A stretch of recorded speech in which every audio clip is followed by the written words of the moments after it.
Welcome back to the Beyond Good and Evil playthrough. It's time to do some optional shit and get some pearls.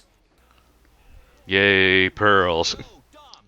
If you remember, we got the triangle key in the last dungeon, which means we can now open doors with little triangle lights on them around the town. I thought they were triangle-shaped doors. Oh, there are a couple keys that basically you get along the way during the game, and as you get them, you unlock certain areas within the town that essentially function as optional dungeons. The Alpha Section's underground headquarters is actually one of my favorite parts of the game. This one, it's kind of a simple one, but it has a lot more to do with maneuvering than actual stealth, and I kind of find these sections a little more fun than the actual storyline areas. If that More makes any entertaining than sense. the stealth areas, you would say? Yeah, well, there's stealth in these areas as well, but more like it feels a little more adventurous when you're sneaking in and stealing pearls from the Alpha sections. You don't want to grab the attention of that brick wall. Yeah. Although some of these areas can get a bit Ooh. perilous. Lasers. Yeah, some slight timing puzzles. Nothing too taxing. You just gotta, have a good sense of positioning. So, were they expecting James Bond to jump down here, or what? More importantly, how do you expect to get back up? There's another way out, thankfully. No, No. it's as It- soon as you get the thingy at the end of the dungeon, you get teleported back out into the overworld. Obviously. And this is all because you can't jump. No, you can't jump. You can do a dive roll that functions as a very low jump to get over lower lasers. But Yeah, but then you look overly dramatic. Yeah. You do realize real people can only jump like a couple of inches. Like But even you can still jump. Olympic high jumpers can jump like about half as high as your generic adventure game hero. Then, damn it, I will do 5,000 squats if it makes me better than Jade. Yeah, but you know what? The Jade's jumping ability is actually pretty piss poor, even by regular real life human standards, because she doesn't try to jump high. She just dives. It's not even like a standing long jump or a running long jump. It's a really dramatic but not very effective dive roll. This looks like a pretty tense sequence. Oh yeah, it is. Lots of you don't really get stuff like this in the main story areas, but at the same time, I call this optional. But in order to complete the game, you do need a requisite number of pearls. So this is borderline mandatory anyway, and you're probably going to do it Oh, without God, much man. thought. Cutting a little close there. You're talking yeah, about just missions in general, not necessarily. Wait, this what? Oh, specific that was a mission, floor. right? It was a glass sort of ceiling. Okay, Yeah, okay. no. I was like, wait a minute. Oh, I think so you you're broke the saying game. that Jade, as a female character, was able to break through the glass ceiling? Eh? Eh? No, she dropped down on top of it and used it to her advantage. Yeah. Like fucking Batman. Okay, well that's a weird way to use that metaphor. Okay then.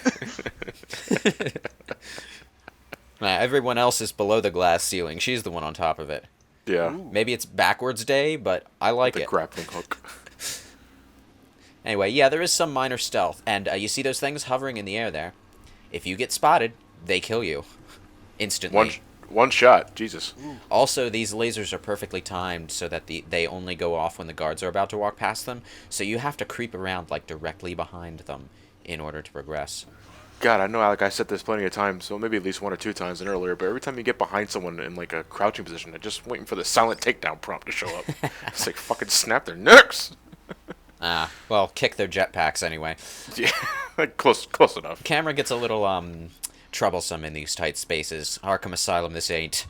Well, Arkham Asylum just put you in first person mode to avoid any sort of camera issue. Yeah, that is usually the fail-safe for air ducts, but here we get third-person crouching. A little bit of a weird design choice, but yeah, we get multiple pearls per pickup here. So we got 2. 3, even. Three. And we're not even done the dungeon yet. Well, that was a good payoff. Yeah. Oh, yeah. The optional dungeon areas have a lot of pearls in them. That's why I say they're borderline mandatory. Also, the square key. So we can go through square doors too. Now, is it possible to say if you go out of your way for optional pearls that you can ignore certain quests later down the road? Because Yeah. you've gotten the amount of pearls? Yeah, I'm pretty sure by the time I gained access to the volcano treasure at the end of the game, I had enough that I could have gotten the spaceship engine anyway, or I might have been really, really close. Either way, there's more in the game than you really need, but completionism. You know, that So the is a good way for these kind of games to work, because again, like Super Mario Galaxy is the best example. There's 120 stars in the game, but you only need 60 to win. So there always should be more than enough. That's actually one of the things about Super Mario Sunshine that always bothered me is that okay, The there's amount of shines had nothing to do with completing the game. essentially you had to do basically every main mission in order to win, so it kind of defeated the purpose. Yeah. Can I just call attention to this dumbass guard who didn't notice that the door had opened and was slowly closing? maintenance. Anyway, it's time for an elevator sequence, except instead of killing things, we get to hide from things. And the obvious solution to this is to always hang out in the shadow. In the shadows. I would be careful during this sequence because the timing can be a little bit on the tricky side. And once you get a certain height, the elevator stops, and one of the guards walks out onto the elevator. Elevator sections. My God. Yeah. What the? Alert! you know- Alert! Alert. Let's see what happens if you just blindly walk in. This was me making a mistake, but I decided to leave it in because those lasers have range. And then Jay was abducted by aliens. Well, technically, isn't that actually like the plot? She's been abducted by aliens really quickly, like 4 times already. Speaking of abducted by aliens, I can't believe I didn't notice this, but the aliens are called the Doms, and the opening sequence of this game, like, really invokes feelings of accidental alien porn at the beginning, but I didn't notice until my 3rd time watching the first part of this video, because the game's just so chill that you don't really think of that stuff while you're playing it.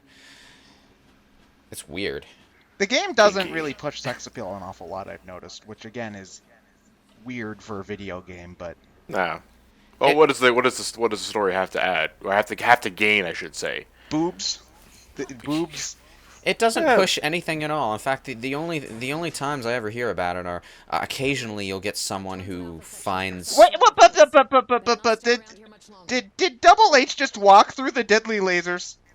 Yeah, he did. He took I think- damage, but Yeah, he did take damage, but he's got his armor on. Double H, you are double dumb. Yeah, the only times I ever hear about that are when you get an occasional rare person who will say that Jade's shirt is a little ridiculous, but I see people wearing that kind of shirt all the time in the real world, so I don't really see what they're talking about. Jade is relatively tame. No, scratch that. Very tame for standard female protagonists, you know. Because in 2003, what was the standard, I guess, for lack of a better word, for a female protagonist in the lead, besides, you know, Samus Aran in full-out power suit armor? Apart from Lara Croft, there was the protagonist of Primal and some other similar obscure PS2 games that our viewers probably have never heard of. Wasn't the female protagonist, was it Dino Crisis or Turok? No, Dino Crisis. Turok was a dude. I know that because Dino Yeah. Crisis, and that was that Dino Crisis. Her name was Regina, and she had this sort of tight rubber suit going on. Yeah, like a Zero suit. yeah. Yeah, sort of. A little less skin tight, actually. They had pockets. Jade Shirt. That's a crop top, is it? I'm awful with. Crop top or tank top, not really I sure just which like one. if I'm not sure, if I just generalize that, I'd say tank top. I think it's a crop top because some of her stomach is exposed. Yeah, that's honestly that's pretty tame, all things considered. So That's something I would wear if I was a girl, and I'm not even just saying that. they to be they do have male crop tops, but guys, please don't. That's just all I'm going to say. Oh, I don't know. Vaughn pulled it off almost. If you got an impressive six-pack to rock, then by all means show it off. It's when you got the beer belly that I'm too uncomfortable with. It was just once, John. Okay, jeez. You'll never forget either.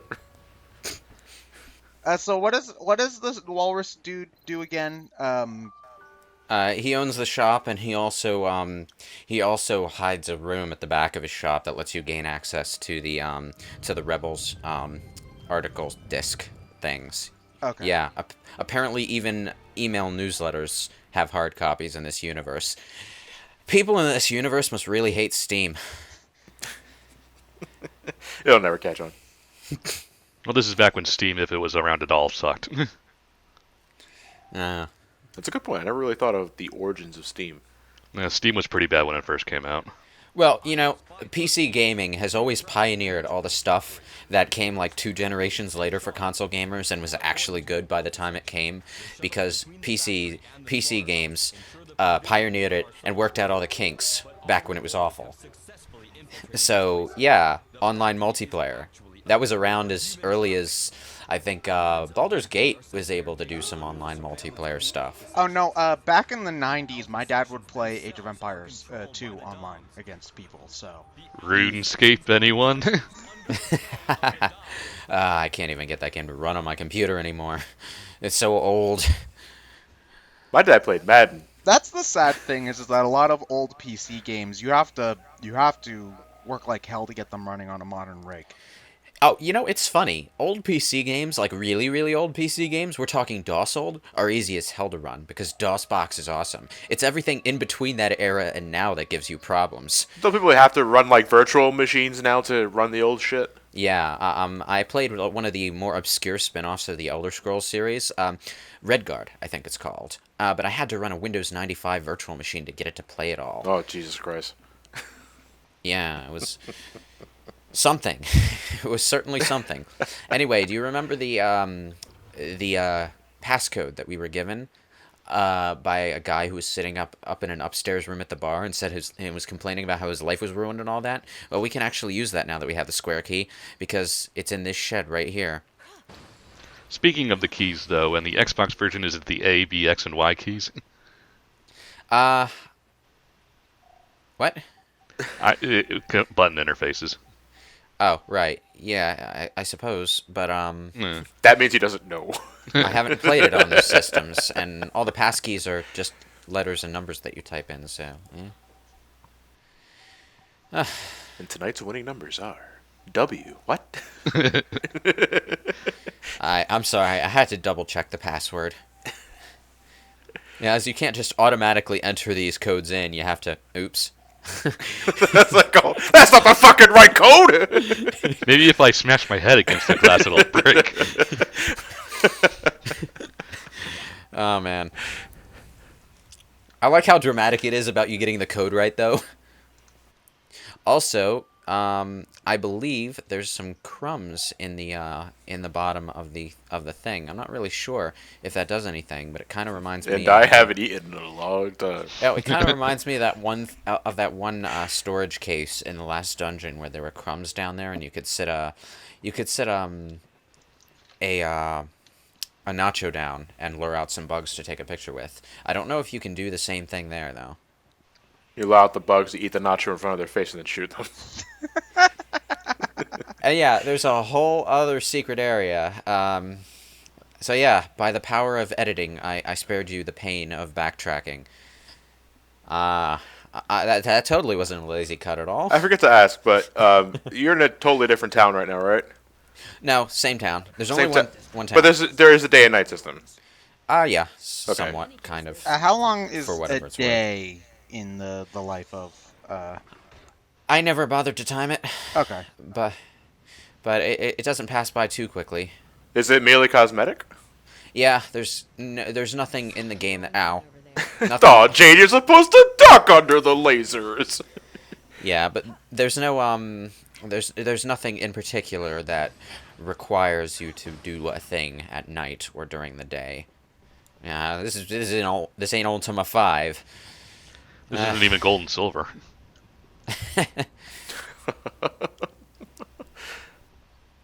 But yeah, this is the conveyor belt dungeon. It's full of conveyor belts. Ow.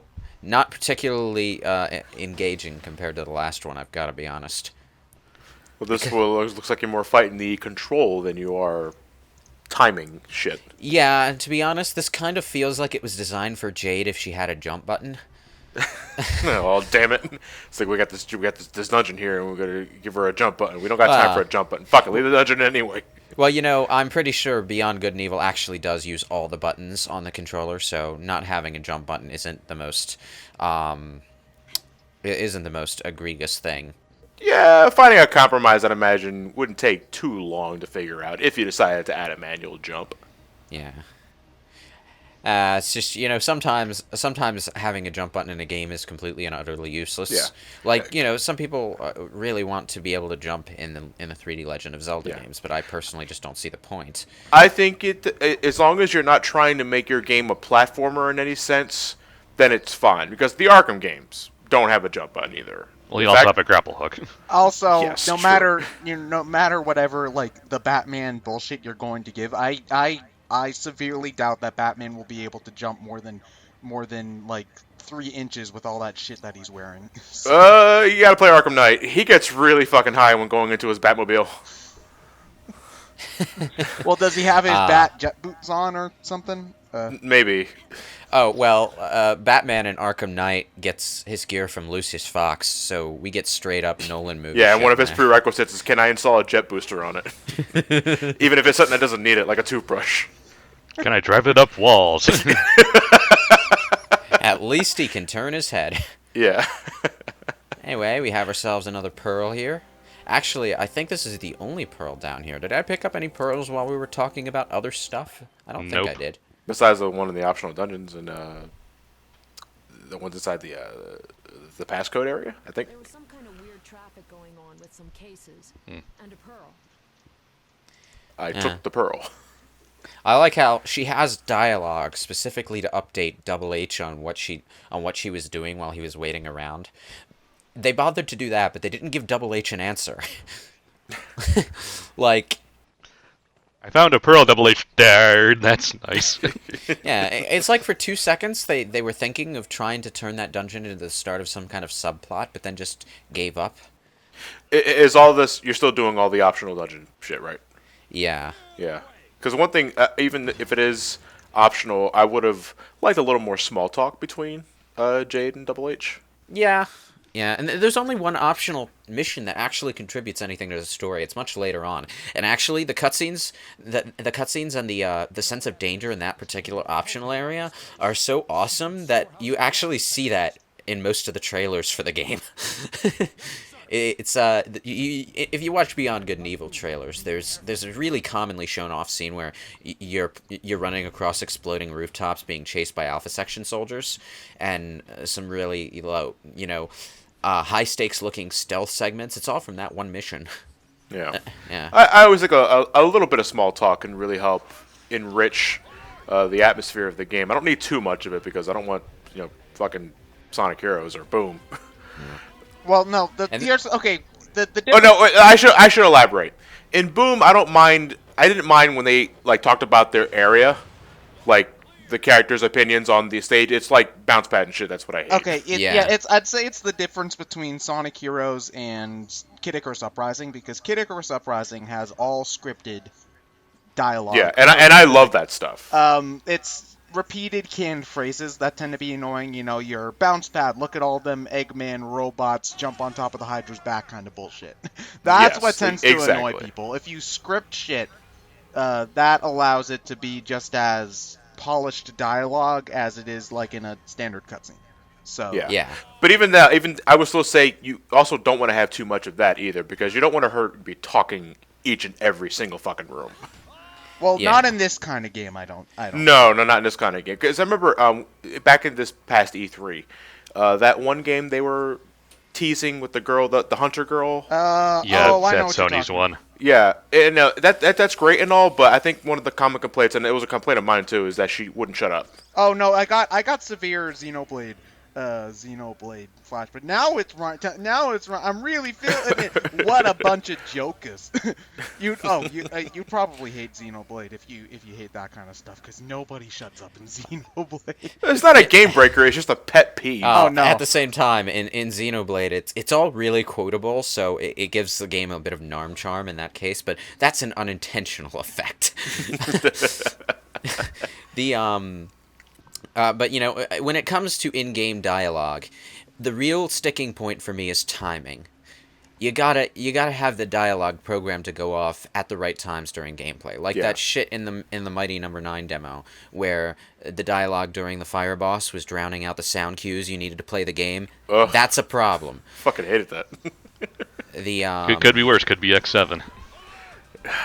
Yeah. Sniped! Alert. Well, fuck. Well, that's putting it very mildly. Oh, if you get captured by this, how far back are you taken? Oh, the checkpoints are really generous. We're at the very start. Yeah, of the room. I he's just right got around the killed. corner where he just Okay. got sniped. So the game has invisible checkpoints then. Yeah. Yeah.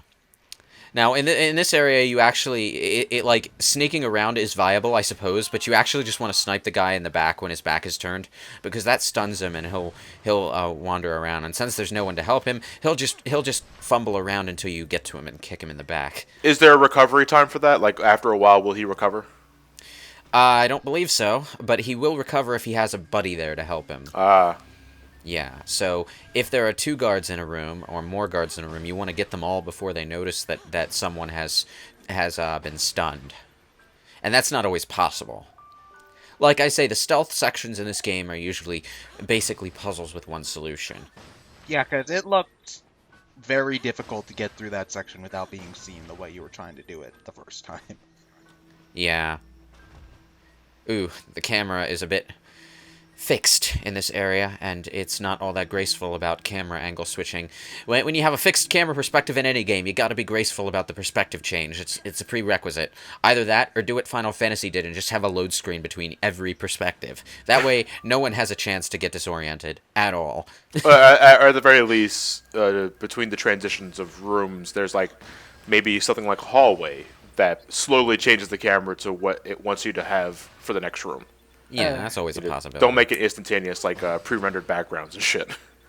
Camera control is something that, while we've gotten better at, I think over time, it's still a bit wonky, but especially during the PS2, Xbox, GameCube days, it was very hard to find a game with a good camera, 9 times out of 10. Camera control is probably the dear. most... Oh, boy. Hold on a minute. Got to check my Facebook status. Camera control in platformers and adventure games back during those days was always a common complaint, and I don't know if more games have just gotten better about it, or if games have just stopped trying to do this style as much. But I would say we're getting better. To me, it depends on the environment, because more often than not, you get situations like actually right there, what just happened. Like the camera was behind the building and you couldn't see Jade. Yeah.